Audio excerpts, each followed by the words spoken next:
Tá Kirsten linganis a chun ceúling chlór tob smuointe dhéanamh. Is sanolí í fúáil, éadaí agus deire, agus caróigh síling bhí sé an de bheithing cadathá uing. Tá sé tharbheith dechar gan éadaí nua chinach, ach tá dramsa dongbáilte dhéanamh agus tásúla gom gan róig lo. Beidir le haid Mary tá sin an bheith headband. Yeah, tá sé sin go má, just cruises mar sin? Yeah. Okay, bhaid sé sin go má.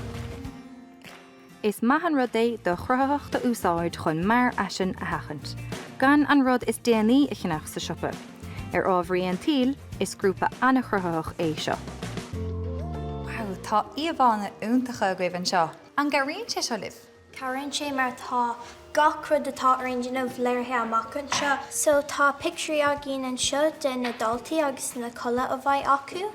Tá é seo le haid muineal an sagart, agus tá picture a gin an seo den na Gordaí.